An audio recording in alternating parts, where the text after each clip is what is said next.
We've all done it, haven't we? Stood in front of our wardrobe, the night before a big trip, thinking we're about to pull off the ultimate airport look. You picture yourself gliding through the terminal, looking effortlessly chic, maybe a bit mysterious.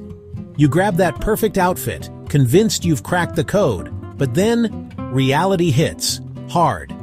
Usually somewhere around the 3-hour mark, mid-flight, when your waistband is digging into your soul and your top feels like it's been woven from cling film. It's a moment of pure regret, a fashion fiasco playing out at 35,000 feet. I remember one time flying to Bangkok.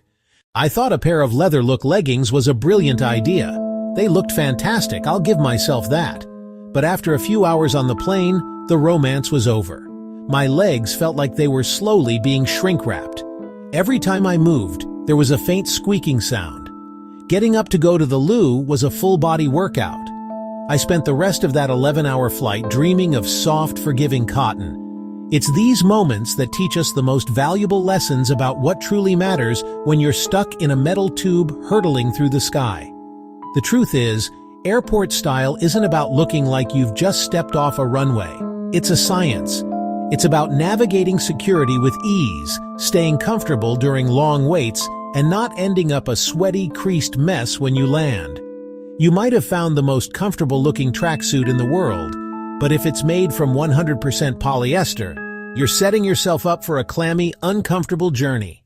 We all want to look stylish, but the airport security line is not the place for your statement jewelry collection. Chunky necklaces, stacks of bracelets, big belts with metal buckles, heavy watches. High chance each will need to be taken off and placed in a grubby plastic tray. This slows you down and holds up the queue. Expect irritated glares. I'll never forget being behind a woman in the security line at Heathrow who was a vision of bohemian chic. She had layers of silver necklaces, about a dozen bangles on each arm, and a wide belt with an enormous metal clasp. It took her a solid 5 minutes just to divest herself of all her accessories. Ah, the jumpsuit. On the surface, it seems like the perfect travel outfit. It's a complete look in one piece, often comfortable, can be incredibly stylish. But there is a fatal flaw in this logic, a flaw that becomes glaringly obvious the first time you need to use the tiny, cramped airplane toilet. Suddenly, your chic, all-in-one outfit becomes a logistical nightmare. You have to essentially get completely undressed in a space the size of a phone box.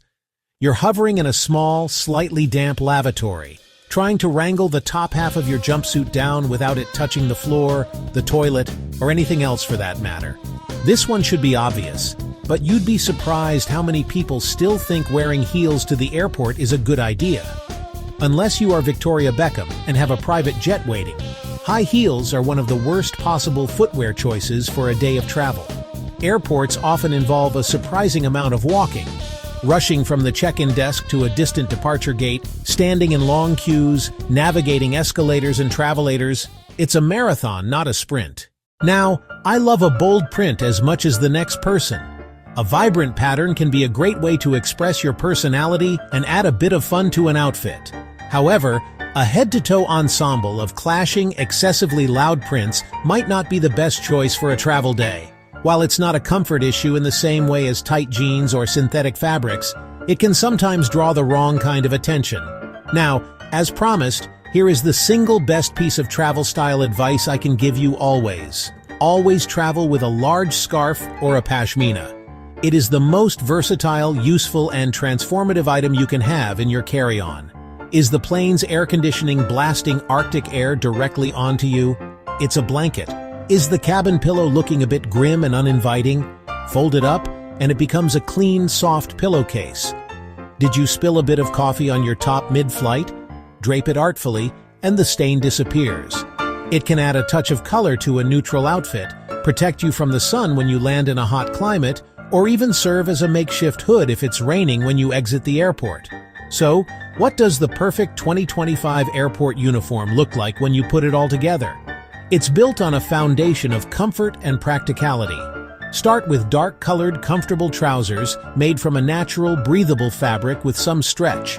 Think high-quality joggers or soft, wide-leg jersey pants. Pair this with a simple, loose-fitting cotton or merino wool t-shirt. On top, Wear a soft zip-up hoodie or a slouchy cardigan, something easy to take on and off as the cabin temperature changes. On your feet, a pair of comfortable slip-on trainers. This is your canvas. It's simple, it's comfortable, and it's security-friendly. Then you add your large, soft scarf for that touch of style and immense practicality. You'll be comfortable enough to sleep, flexible enough to stretch, and you can breeze through security without a single beep.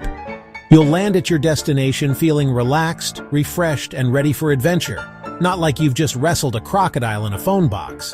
That, right there, is the true meaning of traveling in style. Happy travels.